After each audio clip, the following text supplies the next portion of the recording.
ప్రభాస్ ఎప్పుడొచ్చినా థియేటర్స్ కు పండగొస్తుంది. ఈసారి ఈ పండగ ఏ స్థాయిలో జరుగుతోంది అనేది చూడాల్సింది.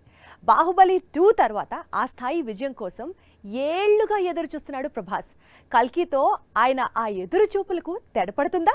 బాక్స్ ఆఫీస్ దగ్గర కల్కి రిపోర్ట్ ఎలా ఉంది? గత 3 నెలలుగా డల్ గా కనిపించిన టాలీవుడ్ బాక్స్ ఆఫీస్ ఇప్పుడు కల్కి దెబ్బతో ఊగిపోతోంది. రికార్డు స్థాయి థియేటర్స్ లో ఓపెన్ కావడం, పాజిటివ్ టాక్ కలిసి రావడం, నాగశ్విన్ మేకింగ్ పై ప్రశంసలు కురవడం ఇప్పుడు కల్కికి బాగా కలిసొచ్చింది. రానున్న రోజుల్లో కల్కి రేంజ్ ఎంత అనేది తెలుస్తుంది. కల్కి థియేటర్స్ అన్ని కూడా ప్రేక్షకులతో కళకళలాడుతున్నాయి. దాంతో ఇండస్ట్రీ కూడా ఊపిరి పీల్చుకుంది. ఓవర్సీస్ లో, ముఖ్యంగా నార్త్ అమెరికాలో గతంలో ఏ తెలుగు సినిమాకు రానంత ఓపెనింగ్స్ ను రాబట్టాడు రెబెల్. మరోవైపు నార్త్ ఇండియాలోనూ కల్కికి మంచి ఆదరణ కనిపిస్తోంది. తొలి రోజు వసూళ్లు రికార్డు స్థాయిలో ఉండనున్నాయి.